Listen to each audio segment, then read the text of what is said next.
Salut à tous et bienvenue aujourd'hui dans la caverne du VFX pour un nouveau tutoriel sur Blender. Aujourd'hui, on va s'attaquer à un petit tuto rapide avant d'attaquer donc la simulation des fluides que je vous ai annoncé précédemment. Aujourd'hui, on va se retrouver pour effectuer un effet de désintégration. D'accord. Donc, comment désintégrer un objet en particules 3D, d'accord, avec une petite animation sympa et voir comment ça fonctionne, d'accord. Donc, on va travailler avec plusieurs modificateurs qu'on n'a pas encore abordés dans la série des modificateurs, mais qu'on va déjà introduire ici et voir un petit peu le rendu qu'on peut obtenir avec voilà, donc les champs de force, les particules et surtout voilà, comment désintégrer un objet en 3D. Okay, donc cette technique-là s'applique à n'importe quel objet 3D, d'accord, puisqu'elle fonctionne exactement de la même façon. Ce que je vous donne, c'est la méthodologie de travail, et après vous pouvez l'appliquer sur d'autres simulations. Okay, donc n'oubliez pas de vous abonner à la chaîne si ce n'est pas déjà fait, d'accord. Et également vous pouvez donc accéder à la page Utip que j'ai créée pour soutenir la chaîne, d'accord. Donc en regardant une petite pub de quelques secondes, ce qui me permet donc d'avoir 1 centime pour soutenir la chaîne, donc voilà, c'est très peu mais à grande échelle ça peut faire la différence. Ou sinon via un don ponctuel ou permanent en fait sur la page Utip, d'accord. Voilà, donc on se retrouve tout de suite sur Blender pour réaliser cette animation-là.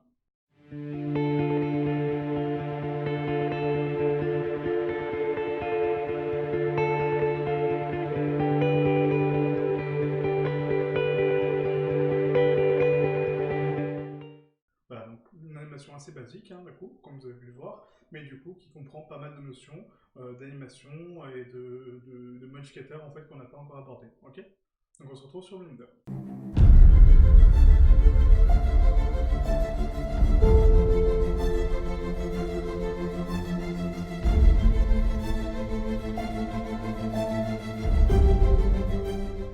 Alors, nous voici sur Blender, donc du coup on va commencer par créer donc, ma scène, d'accord. Pour la scène on va faire quelque chose d'assez basique, comme j'ai fait sur la scène de démonstration. Donc Shift A, Mesh, Plan, qu'on va scale donc 10 fois, d'accord. On va créer un cube, donc Shift A, Mesh, Cube, que je vais donc rehausser sur l'axe des Z donc de 2, et que je vais agrandir donc 2 fois, scale de S2, ok. Voilà, donc ce qui me permet d'avoir donc un cube de 4 par 4. Ensuite, donc ce cube-là, du coup, va me permettre donc d'appliquer mon effet de dissolution pour pouvoir le dissoudre en plusieurs parties et mettre des particules à partir des faces qui sont dissoutes, d'accord. Donc des faces d'interaction, très important. Ok. Donc maintenant, ce qu'on va faire, c'est créer un autre mesh, donc un autre cube, d'accord, qu'on va pareil donc recentrer sur l'axe des Z, donc de 2, d'accord, qui soit parfaitement centré avec mon cube d'origine, d'accord. Ensuite, on va renommer un petit peu les éléments pour savoir de quoi on parle. Donc mon cube ici, ça va être l'objet à dissoudre, d'accord. Comme ça, vous savez à quoi ça correspond. Hop. Et donc le deuxième élément, ça va être mon influenceur. Influenceur, comme ceci. Je ne sais pas si j'ai écrit, hop, influenceur, c'est ça. Ok. Ensuite, donc on a un plan basique, voilà. Et ensuite, donc on va créer une lampe au départ pour pouvoir voir un petit peu ma scène en termes de rendu, d'accord. Donc GZ pour le rehausser, d'accord, mon point de lumière. Ici, on va le paramétrer, on va mettre une lumière à 1000, d'accord, comme ceci. On va passer ici donc dans animation, d'accord, pour avoir accès donc à ce panneau-là, donc avec la timeline et 2 viewports. Le viewport de gauche va servir pour le rendu, voilà, comme ceci, et le viewport de droite va me servir comme viewport de travail. Ok. Voilà, maintenant que j'ai créé donc, tous mes éléments, donc à savoir donc, mon sol, d'accord, donc c'est ma scène principale, mon cube, donc mon objet à dissoudre, et mon influenceur. Maintenant, il faut que je détermine comment créer une animation de dissolution, d'accord. Quels sont les outils que je peux utiliser à ma disposition et comment je peux jouer avec pour justement créer cette animation que je vous ai montré au départ. Donc on va commencer par quelque chose de très simple. On va commencer donc déjà par subdiviser mon influenceur, d'accord. Donc pour lui donner beaucoup plus de surface de travail et pouvoir l'animer pour créer cet effet de dissolution. Donc là ici on va donc dans le tableau de modificateur, ajouter modificateur, subdivision de surface, d'accord. Donc on va le subdiviser ici par 6. Si votre PC n'est pas assez puissant pour gérer autant de faces, d'accord, surtout qu'on va les animer, d'accord, donc ça prendra beaucoup de ressources, n'hésitez pas à réduire donc, le nombre de subdivisions, d'accord. Donc moi je vais le faire pour le bien-être du tutoriel, d'accord, donc on va le mettre à 4, voilà. Et si vous voulez l'augmenter, bah, augmentez-le à plein pot, d'accord. Ce qui compte, c'est vraiment le résultat final, en sachant que cet objet-là va me servir uniquement à influencer ma simulation. Il ne va pas être visuellement visible si, parce que ça va générer les faces, mais il ne va pas être physiquement là, d'accord. C'est un influenceur. Donc du coup, ça va déterminer uniquement les faces qui vont être créées, donc qui vont être générées quand mon influenceur va toucher mon objet à dissoudre. D'accord? Donc plus on a de faces, plus la simulation va être précise, moins on a de faces, moins elle sera précise. Voilà, c'est aussi simple que ça. Donc là, au niveau de la qualité, on va monter. Par contre, on va mettre à 6, ok? Et on n'applique pas les modificateurs, on les laisse en suspens. D'accord? Donc maintenant que j'ai créé donc ça, si je passe ici donc en mode fil de fer, on voit que ça m'a créé donc une sphère, d'accord? Alors qu'à la base, c'était un cube. Pourquoi? Parce que je l'ai tellement subdivisé que du coup, ça a poli mes faces et du coup, ça a créé cette sphère. On va appliquer ensuite donc un modificateur de déplacement, d'accord? Pour déplacer ma texture, donc pour déplacer mon mesh sur des axes. Et le déplacement, justement, je vais le générer grâce à une texture. Donc pour ce faire, on va cliquer ici sur Nouvelle texture, d'accord? Donc on va créer une nouvelle texture qu'on va renommer déplacement. Ok? Cette texture-là va être influencée par quoi? Par le local, par le global, par un objet ou par l'UV. Là, on va mettre en global. Pourquoi? D'abord, je vais vous montrer les différences, d'accord? Donc là, on reste en local pour l'instant. Oubliez ce que je viens de dire, on reste en local. On passe ici dans l'onglet texture. Ici, on va sélectionner notre nuage, d'accord? Donc voilà ce que ça me génère, d'accord? Donc ça m'a créé donc une carte de déplacement. Donc rappelez-vous, le déplacement, qu'est-ce que c'est? C'est des valeurs noires et blanches qui vont osciller, d'accord? Donc toutes les valeurs qui se trouvent entre des valeurs de 0, une valeur noire et valeur 1, une valeur blanche, ça va créer du déplacement, d'accord? Donc les valeurs les plus hautes sont les valeurs à 1, d'accord? Les valeurs les plus basses sont celles à 0, donc c'est les noirs. Et du coup, les valeurs intermédiaires vont générer des dénivelés différents, d'accord? Donc les valeurs de gris. Donc ça, c'est une carte de déplacement. Donc là, j'ai une carte de déplacement qui a été générée par ma texture nuage, d'accord? Ma texture nuage, qu'est-ce que c'est? C'est des textures, en fait, voilà, qui donnent un peu cet effet nuage, d'accord, nuageux, qui donnent donc des notions de noir, des notions de blanc et des notions de gris, ok? Ce qui va me permettre de créer ce type de déplacement. Ce déplacement-là, c'est parfaitement ce que je veux. Sauf que je veux augmenter la taille, d'accord, pour avoir beaucoup moins de surface, comme ceci, d'accord, pour qu'elle soit beaucoup moins dense. C'est pour ça que donc, le nombre de subdivisions, après, donc à vous de l'adapter en fonction du déplacement, très important, d'accord, parce que voilà, donc le déplacement travaille avec le nombre de faces. Plus vous avez de faces, plus le déplacement sera précis. Okay. Ici, au niveau de la profondeur, on va l'augmenter au maximum, d'accord, donc à 24, pour avoir un maximum de détails. Ok, très important. Ensuite, donc maintenant, ce déplacement-là, si aujourd'hui, donc je le déplace, donc là on va passer en mode solide hein, pour vous montrer un petit peu ce que ça fait.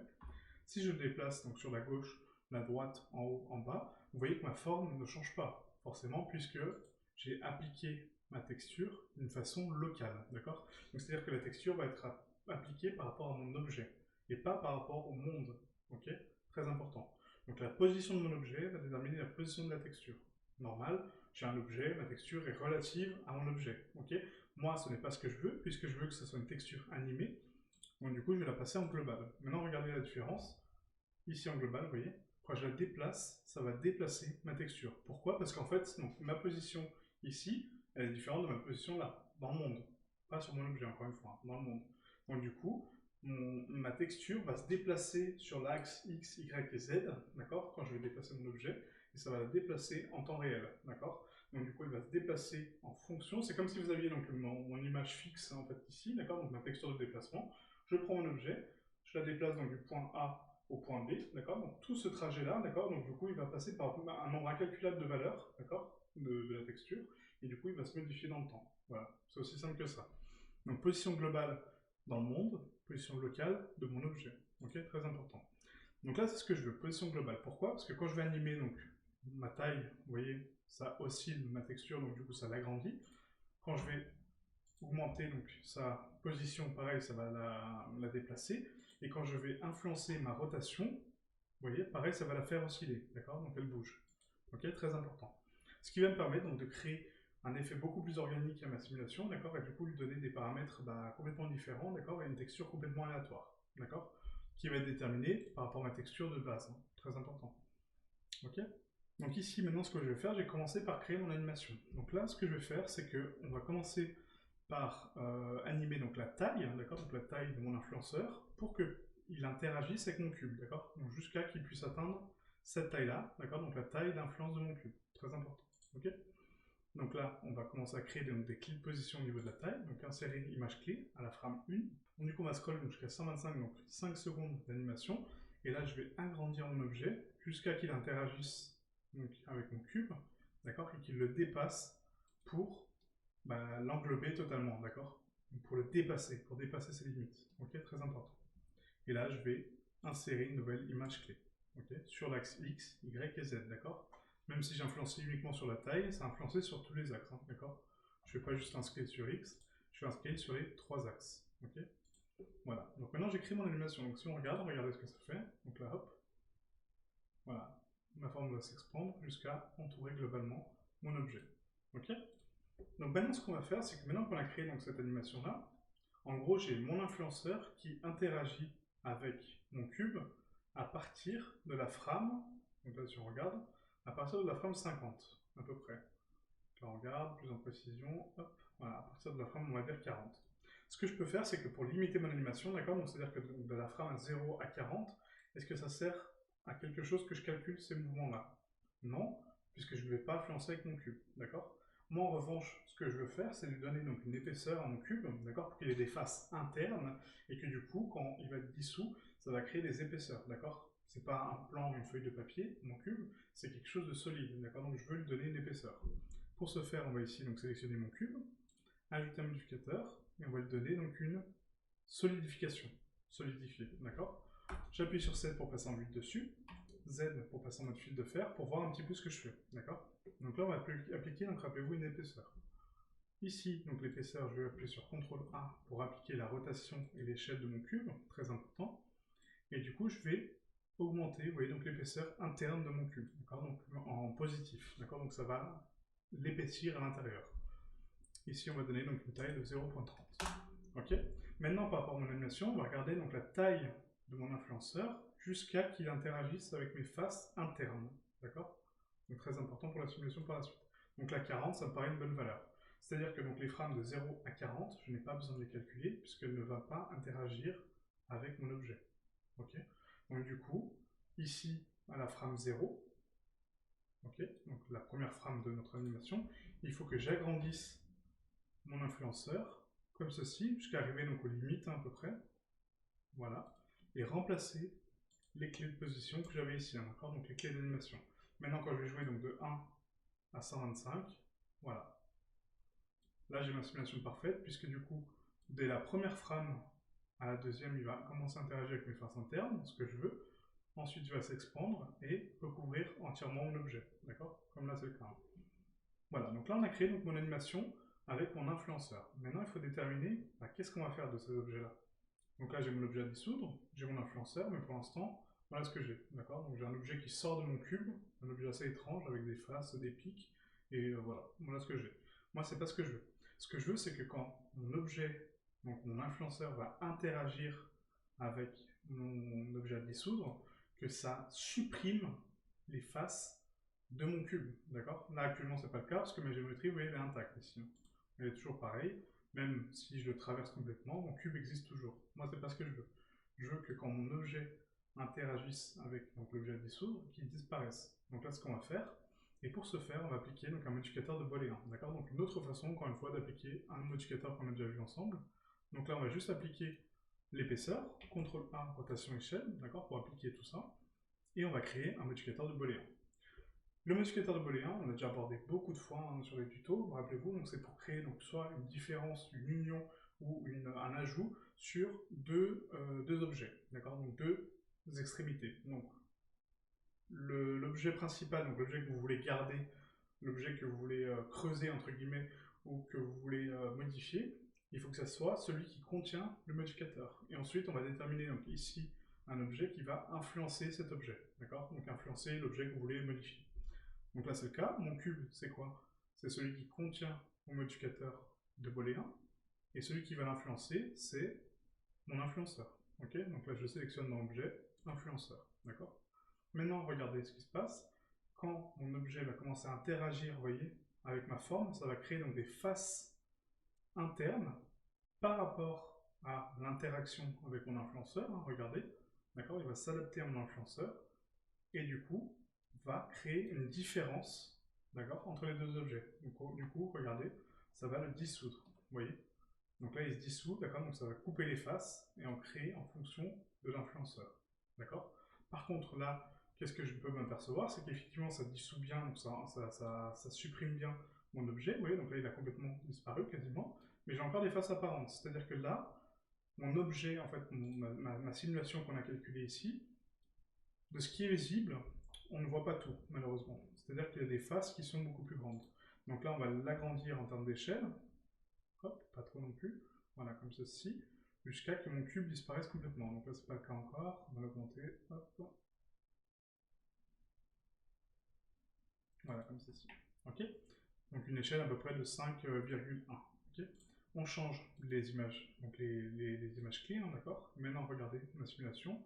On a un cube entier. Il commence à être dissous. Ma matière traverse mon cube, donc du coup les faces vont disparaître. Et mon cube disparaît complètement. D'accord. Donc là, j'ai plus de cube. Ok. Il a complètement disparu de la scène. Maintenant, ce que je veux faire, c'est que l'influenceur, en fait, je ne veux pas le voir. D'accord. Ce que je veux voir, c'est le résultat final de mon cube. D'accord. Donc je veux voir mon cube disparaître. Donc pour ce faire, vous allez ici dans les propriétés donc, de l'objet. Et ici, vous avez affichage vue 3D. On va passer donc l'objet en fil de fer. D'accord. Pour uniquement voir le fil de fer de mon objet. Ensuite, dans les paramètres de visibilité, donc on décoche ici Show in Renders, d'accord, donc ne pas montrer dans les rendus, ok. Et ici, on va décocher donc la caméra, d'accord, pour occulter justement mon objet. Au niveau de la diffuse, non. Au niveau de la brillance, non plus, d'accord. La transmission non plus, dispersion non plus, et l'ombre non plus, d'accord. Donc je ne veux pas que mon objet génère de l'ombre, d'accord. C'est juste un objet d'influence. Je ne veux pas qu'il interagisse avec la scène, d'accord. Voilà. Donc maintenant, ce que j'ai, quand je joue mon animation, donc ici dans le rendu, hein, regardez, on a uniquement mon cube, d'accord, qui va disparaître dans la scène. Ok, très important. Maintenant ici, donc là, au niveau du paramètre de rendu, on va passer en Eevee, d'accord, ce sera beaucoup plus simple pour calculer donc l'animation. Vous pouvez le laisser sur séquence, hein, mais ça va prendre beaucoup plus de temps. Et voilà ce qu'on a, d'accord. Voilà, donc mon cube qui est dissous. Ok. Maintenant, ce que je veux faire, c'est calculer les faces où mes particules vont apparaître, d'accord. Donc pour l'instant, si j'applique par exemple ici un effet de particules, ça va les générer par rapport au volume de mon objet. Donc du coup, ça va les générer dans mon cube, d'accord, enfin autour de mon cube. Hein. Regardez là, si on applique ici les particules, vous voyez, ça va les générer au centre de mon cube. Moi, c'est pas ce que je veux. Je veux qu'elles soient générées par les faces qui vont être dissoutes, d'accord. Donc pour ce faire, il faut aider Blender à déterminer où sont ces faces, d'accord. Comment Blender va calculer les faces avec lesquelles il interagit, d'accord. Donc là, pour l'instant, j'ai deux objets qui interagissent l'un avec l'autre, ok. Mon influenceur, mon objet à dissoudre, mais il faut que j'indique à Blender quelles sont les faces qui sont générées par l'influenceur, d'accord. Donc quelles sont les faces qui sont laissées après le passage de l'influenceur, plutôt, d'accord. Donc là, c'est le cas, vous voyez, mes faces commencent à se dissoudre, hop, et ensuite, là, j'en ai plus aucune. Voilà, donc il faut que je détermine à Blender quelles sont les faces qui sont influencées. Ce qu'on va faire maintenant.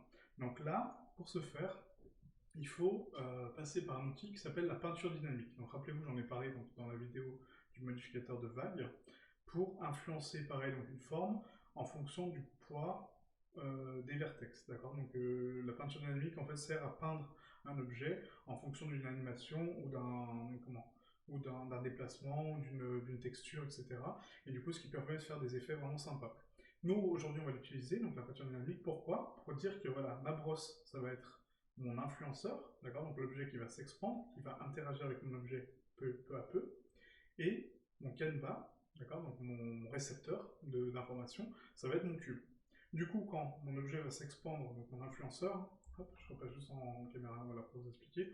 Donc du coup, mon influenceur, quand il va s'expandre sur mon objet, d'accord, donc il va s'étendre, il va s'étirer, quand il va rentrer en contact avec les faces qu'il va lui-même générer, d'accord, donc les faces de mon cube, hein, quand il va interagir avec mon cube, ça va créer des faces donc, intermédiaires, et ces faces-là, je peux les déterminer grâce à la peinture dynamique. Pourquoi? Parce que du coup, si ma brosse, c'est mon influenceur, et qu'elle va toucher mon cube, ça va détecter qu'il a touché un vertex, d'accord, que ma broche a interagi avec un vertex. Donc du coup, ça va pouvoir me renvoyer l'information comme quoi il l'a touché, et du coup je vais pouvoir utiliser cette information pour générer des particules. Voilà, donc du coup l'exemple sera beaucoup plus parlant.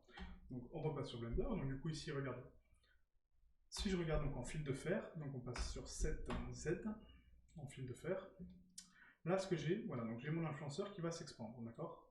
Hop, il commence à interagir, donc il commence à diviser. Hop, là celle-là, il commence à diviser ma forme à partir de la frame 8, il me semble. Non, 9, voilà, 9. D'accord, donc là, il y a un début d'interaction.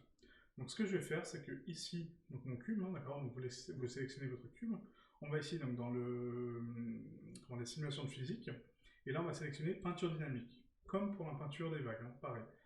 Qu'est-ce que c'est mon cube? C'est le canevas, d'accord? Donc c'est le réceptacle de mes informations, donc on ajoute un canevas.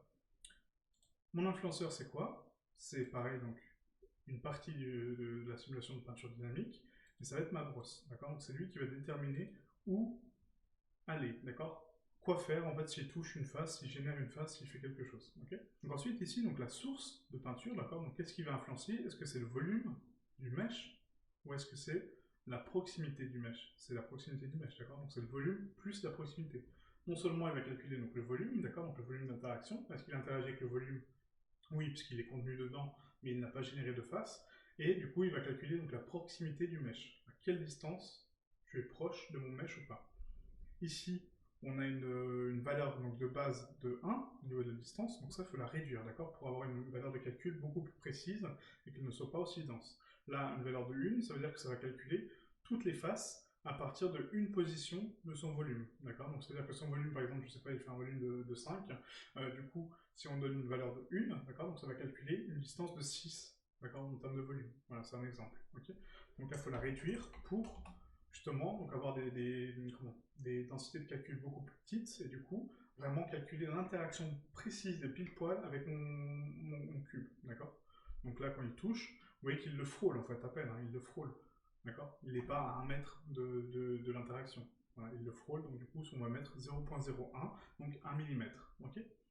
Voilà. Maintenant on va retourner dans mon canevas, ok, et lui déterminer à quel moment il commence à interagir avec mon objet. Donc là rappelez-vous, on regarde un petit peu ma simulation. Hop. Et voilà. Donc là, il faut calculer pile poil le moment précis où il commence à interagir, quand il commence à créer des faces. Donc là, c'est la frame 9. Donc on commence à la frame 9. Et mon objet disparaît complètement quand? À la frame, hop, ici, voilà, la frame 114. D'accord? Ah, 114, je n'ai plus aucune partie de mon cube. C'est parfait. On va regarder 113. 113 aussi. Non, si j'ai encore un point ici, oui. Il est très petit, mais on le voit quand même. Vous voyez? Là. Donc c'est bien 114. Ok? C'est la fin de la simulation. Donc la fin, c'est quoi? 114, d'accord? Donc on va calculer uniquement de la frame 9 à la frame 114. Inutile de calculer toute la simulation, vous pouvez le faire, hein, ça ne change rien, mais ça ne sert à rien de faire des calculs inutiles si vous n'avez plus rien à calculer. Ok? Mon objet a disparu, il n'est plus là. Maintenant, donc, le type de surface, c'est quoi? C'est pas une peinture, d'accord? On ne va pas peindre ma surface, mais on va calculer le poids de mes vertex, d'accord? Donc on va déterminer mes vertex. On s'en fout du poids, hein, c'est juste une astuce pour calculer les vertex, d'accord? Pour déterminer où sont les vertex. Le poids, c'est le poids des vertex, d'accord? Donc c'est le poids pour les simulations. Là, ça ne nous concerne pas du tout, d'accord? Ça ne nous concerne pas l'animation qu'on veut faire. C'est uniquement, on utilise ce moyen-là pour déterminer quels sont les vertex avec lesquels je vais interagir. Donc, ma brosse va s'expandre, elle va calculer le poids de mes vertex, peu importe, on s'en fout du poids encore une fois, mais du coup, il va calculer quand même les vertex. Et c'est cette information-là que je vais récupérer. Okay, donc là, on calcule le poids. Ici, pas besoin de changer ces paramètres-là, d'accord, on les abordera plus tard, hein, ne vous inquiétez pas. Là, c'est le cache de la simulation, qu'on va calculer juste après. Et maintenant, il faut donc lui donner un groupe, d'accord, un groupe de vertex pour pouvoir stocker les informations que je vais lui donner, d'accord. Donc là, il va faire un calcul, mais il va les stocker où? Il va les stocker dans un groupe de vertex qu'il va créer lui-même, d'accord. Donc ici, dp weight. Moi, c'est pas ce que je veux créer un groupe vertex moi-même. Donc on va ici donc dans vertex, ok, donc enfin, les paramètres des vertex. On crée un groupe de vertex qu'on va renommer partie influencée. Ok, voilà, partie influencée. On va sauvegarder ma simulation, d'accord? Donc là, je vais le sauvegarder dans votre dossier de travail, d'accord? Donc dans le point blend. Ah, je peux pas le renommer point blend parce que ça marche pas sur Blender, c'est pas grave. Donc là, on va mettre donc rendu final simulation. Hop. Ah, donc là, j'ai sauvegardé mon fichier. Pourquoi? Pour pouvoir faire le cache, hein, d'accord? Parce que sinon, j'ai pas accès aux paramètres de cache. Rappelez-vous, là, c'était grisé. Okay, donc on sauvegarde mon dossier pour avoir accès aux paramètres de cache. Maintenant donc, que j'ai créé un groupe de vertex, je vais pouvoir lui dire, bah non, tu calcules pas sur dpWeight, tu calcules dans ma partie influencée, mon groupe qui s'appelle partie influencée, d'accord? Donc là, on appuie sur précalculer, lui il va calculer donc toutes les frames, vous voyez, donc ça va assez vite, hein, voilà, on a ça terminé, il va calculer donc toutes les frames avec lesquelles il influencie sur mon objet, d'accord? Et du coup va créer un groupe de vertex en fonction. Ok. Maintenant qu'on a créé ce groupe de vertex, on va pouvoir appliquer un effet de particule sur ce groupe de vertex, puisqu'on a créé. D'accord? Donc là, regardez, hop, on repart donc à 0. Hein, voilà. On va ici donc dans particules. Ok. On crée un nouveau système de particules. D'accord? Et du coup, donc ici, donc dans l'émetteur, pour l'instant, on a 1000 particules. On va commencer comme ça, d'accord? Pour vraiment voir ce qu'on peut obtenir comme résultat. Là, je repasse en mode solide. Et du coup, on va commencer l'émission des particules dès qu'on voit ma dissolution à l'intérieur, d'accord? On peut commencer avant, hein, d'accord, pour avoir des particules internes, mais moi, je vais commencer pile quand mon objet commence à sortir, d'accord? Donc là, à 15. Ok, donc commencer à la frame 15, d'accord? C'est là où ma simulation commence. Et elle va se terminer à quelle frame? Rappelez-vous, à la frame 115, d'accord? Où mon objet disparaît complètement. Donc 115, ok? Maintenant, la durée de vie, donc ça c'est la durée de vie, donc combien de temps vont durer mes particules? Donc là pour l'instant c'est 50 frames, ok? 50, hein? Et là, donc lifetime randomness, donc c'est l'aléatoire de la vie de mes particules. Donc là pour l'instant j'ai des particules qui durent de 0 à 50 frames pour toutes les particules qui sont générées. Si je mets du random, d'accord, donc de l'aléatoire, ça va calculer donc des valeurs de 0 à 50 et ça va appliquer donc des valeurs de vie différentes aux particules que je vais créer, d'accord? Donc il y en a certaines qui vont durer plus ou moins longtemps, vous voyez, comme là c'est le cas, hein. Vous voyez, donc il y en a qui disparaissent, d'autres non, parce que j'ai appliqué de l'aléatoire à ma vie, d'accord, à la vie de mes particules. Maintenant que j'ai ici donc la simulation que je souhaite, on va l'influencer un petit peu de façon un peu plus sympa, d'accord, pour créer des effets un peu visuels un peu plus cool. Okay, donc pour voir un peu les particules en termes de rendu, il faut créer déjà un objet pour effectuer le rendu de mes particules, parce que pour l'instant on ne les voit pas. Vous voyez, là dans mon rendu, les particules sont bien là, hein, d'accord, je les ai ici, mais sur mon rendu, elles n'apparaissent pas. Pourquoi? Parce que dans le rendu ici, j'ai un halo, d'accord? Donc un halo, c'est uniquement visible sur le viewport. Ce n'est pas visible sur la scène, d'accord? À part si on lui applique un matériel. Là, ce que je vais faire, c'est que le matériel, on va le créer, mais sur un objet, d'accord? Je veux que mes particules soient des objets. Donc on va appuyer sur Shift A, Mesh, Icosphère, pour créer donc un autre objet, Icosphère. Et ici, au niveau des subdivisions, on va passer à 1, d'accord? Encore une fois, pour limiter les temps de calcul. Et vu que c'est des particules très petites, ça ne sert à rien d'avoir des densités de face énormes, d'accord? C'est juste pour générer des particules. Cette particule-là, je la cache, pourquoi? Parce que je veux la mettre sous ma scène, d'accord? Donc elle sera en dessous, pour ne pas être visible sur la scène principale, puisqu'elle va juste me servir comme référence, d'accord? C'est pas un objet que je vais avoir dans ma scène, c'est juste une référence, ok? On retourne sur mon cube, donc ici, et là, donc dans le rendu, maintenant je vais sélectionner pas un lot, ni une ligne, ni un chemin, ni rien du tout, on va sélectionner un objet, d'accord? Mon objet c'est quoi? Ici, hein, c'est mon icosphère, qui est ici, voilà. L'icosphère, pareil, je vais la renommer, on va mettre particule principale. Ok. Et maintenant celle-ci, donc si je la texture, donc ici avec un nouveau shader, hein, d'accord, on va mettre un shader d'émission, et du coup je vais lui donner une valeur bleue un peu comme ça, d'accord, bleu clair, et une puissance à 25. Ok. Là si je regarde donc, au niveau de mon rendu, voilà ce que j'ai, vous voyez. Donc là ça m'a généré donc, les particules qu'on a forme de mon icosphère, d'accord, et du coup ont une force de 25, d'accord. Donc du coup, ce qui permet d'avoir une densité de particules qui est contrôlée, puisque c'est un objet que j'ai créé, et du coup, une densité de lumière que j'ai également déterminée. Voilà, donc là, ça va marcher à 25, ok, comme ceci. D'accord, donc ça va générer des particules de lumière dans ma simulation. Et là, on voit que, vous voyez, c'est mes faces qui génèrent mes particules, d'accord. On a toujours une génération principale, qui est due à mon objet, ça c'est normal, parce que ça fait partie de son volume, mais par contre, mes faces génèrent des particules quand elles sont détruites, ok. Voilà, donc là on a parfaitement ce qu'on veut. Cependant, si on regarde, on a des particules ici qu'on perd, d'accord, qui vont aller vers le bas. Forcément, elles sont influencées par la gravité, donc elles vont tomber. Ce qu'on peut faire, c'est récupérer donc, ces particules-là qui tombent par des champs de force. D'accord, donc là c'est ce qu'on va faire maintenant. Ici, je sélectionne donc, mon cube, d'accord. Je vais appuyer donc, ici sur Objet, aimanter, curseur vers sélection pour centrer mon curseur. Shift A, et je vais créer un champ de force. D'accord, donc on va commencer par un vortex. Un vortex, qu'est-ce qu'il va faire? Il va avoir donc un effet de force qui va être rotatif par rapport à l'axe des Z. D'accord, donc il va tourner comme un vortex, en fait, hein, le dessin le montre très bien, c'est comme une spirale, d'accord, donc il va donner un mouvement en fait, de rotation sur l'axe des Z qui va être aléatoire avec des positions d'axe X et Y différentes, d'accord. Donc là, par exemple, point central, on a X et Y à 0 et Z au centre, d'accord, et ensuite il va se déplacer sur l'axe X et Y pour justement donner cet effet de rotation, d'accord. Donc ça, c'est le champ de force qui le calcule automatiquement, vous n'avez rien à faire, ok. Voilà, donc là j'ai créé un vortex. Maintenant, si je regarde l'influence que mon vortex a sur mes particules, il faut que je regarde à partir de là, d'accord.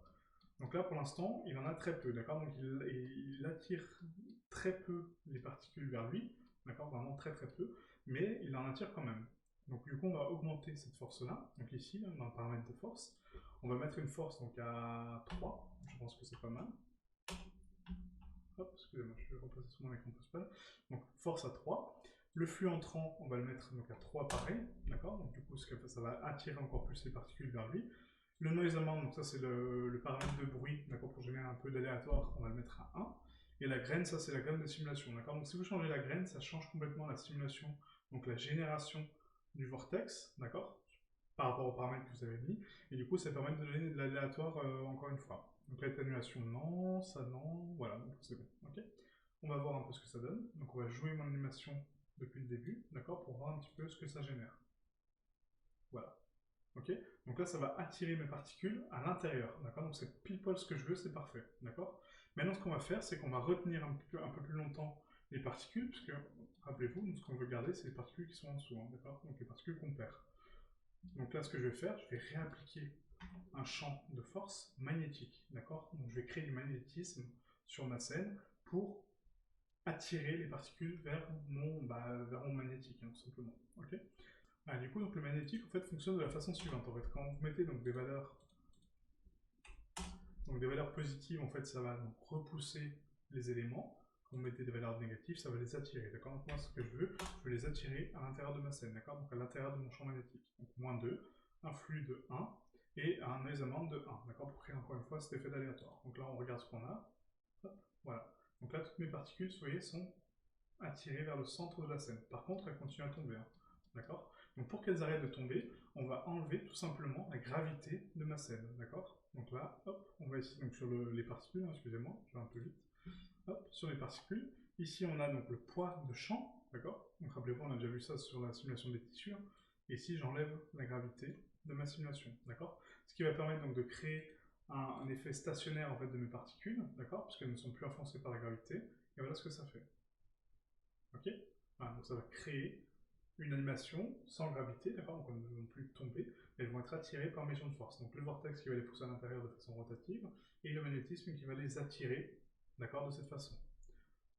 Là, ce que je peux m'apercevoir au niveau de ma simulation, c'est que mon attraction est trop grande, d'accord, en termes de magnétisme, donc du coup on va la réduire un petit peu.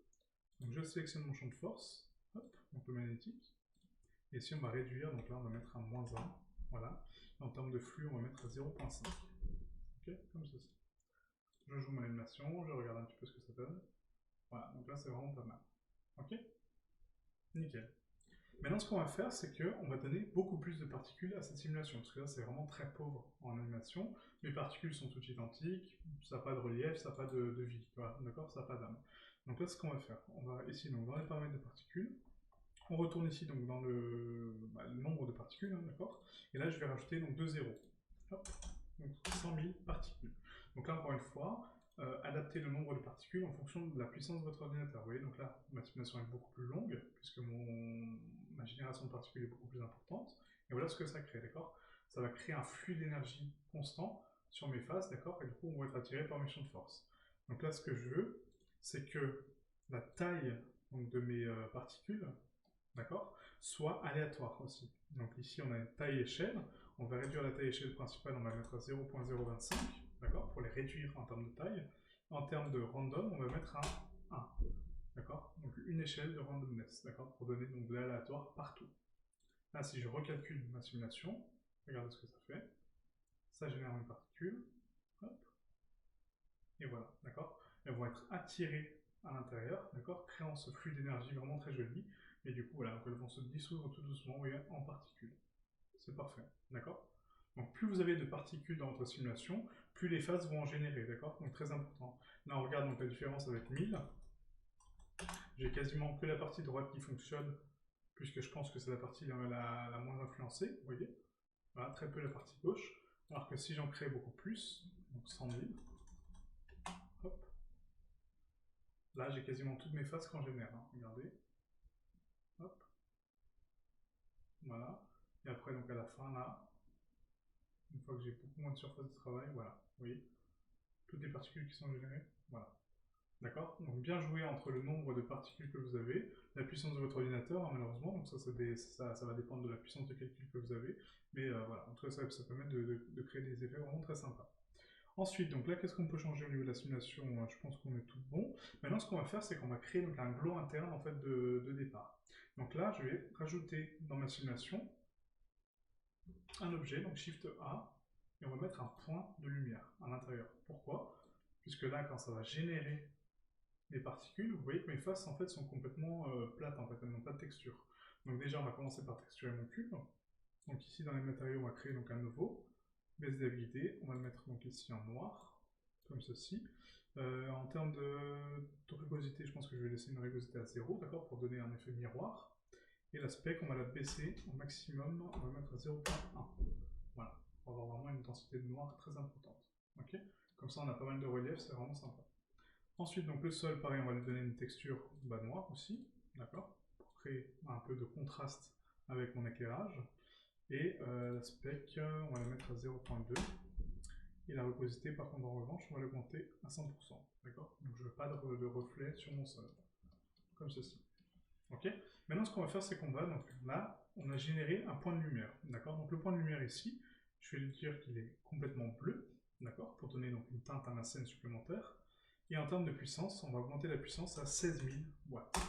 D'accord? Ce qui permet donc de générer une densité d'éclairage très importante en fait à ce niveau-là, et du coup d'avoir quelque chose de vraiment sympa, d'accord? Donc vraiment quelque chose de joli. Donc là si on regarde au niveau de ma simulation, hein, rappelez-vous que le calcul est en temps réel mais pas tant que ça. Alors, donc j'ai la génération de mes particules. Ma lampe influence bien sur ma scène, d'accord, puisque ça va donc donner une couleur bleue. Et voilà ce que j'ai, d'accord? Ah, donc là, par contre, en termes de bleu, on est vraiment sur un bleu trop pétant. On va réduire un peu ça, voilà, comme ça. Hop. Voilà, donc là, c'est pas mal. Hop. Voilà, nickel. Ok? Voilà, donc là, c'est nickel. C'est pile poil ce que je voulais. Donc maintenant, ce qu'on peut faire également, c'est régler également l'éclairage un peu externe, d'accord? Parce que là, il est un peu trop pétant. On va ici donc rajouter une texture d'environnement. Hop. On va ouvrir donc la carte HDRI que je vous ai mis en téléchargement encore une fois dans la description, d'accord? Donc c'est celle-ci. Hein. Et par contre, on va la réduire très très basse, hein. On va la mettre à 0.02, juste pour avoir vraiment les silhouettes de mes objets. Donc là, c'est un peu trop bas. On va mettre 0.05. Voilà, comme ceci. Ok? Là, ça me paraît pas mal. Nickel. Ok. Ce qu'on peut faire maintenant, c'est supprimer mon éclairage qui est ici. D'accord? J'en ai pas besoin. On va augmenter un petit peu la puissance. Hein. Hop, 0.1. Ouais, 0.1 c'est pas mal. Ok. Voilà, cette particule-là, par contre, je veux pas qu'on la voit, d'accord? Donc je veux pas qu'elle ait d'influence en termes d'éclairage sur la scène. Donc ce que je vais faire, je vais la prendre, d'accord? La particule principale, et je vais l'éloigner sur l'axe DY de 10 000. Voilà, on s'en fout. Vous mettez une valeur quelconque, hein, mais vraiment très élevée, pour l'éloigner complètement de la scène, d'accord? Donc limite qu'elle sorte du cadre. On va placer maintenant ma caméra pour le rendu, d'accord? Donc ici, hop.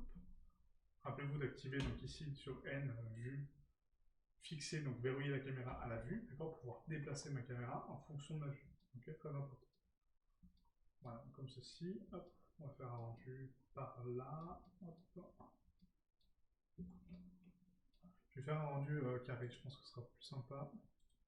On va faire donc du 1920 par 1920. Comme ceci. Je vais zoomer un peu. Hop. Voilà, nickel. Je vais décaler mon plan sur l'axe des Y comme ça. Sur l'axe des X. Et je vais l'agrandir 1.25. Voilà, comme ceci. Okay. Voilà, pour vraiment avoir une frame complète au niveau de ma caméra. D'accord? C'est pas, voilà, c'est des détails, mais bon, je peux faire des choses comme ça. Maintenant, si on fait donc un rendu de simulation, donc la layout, je vais passer en vue caméra, en mode rendu, d'accord, et voir un petit peu ce qu'on obtient. Donc là, si je fais play, d'accord, donc barre d'espace, animation, play, voilà ce que j'ai.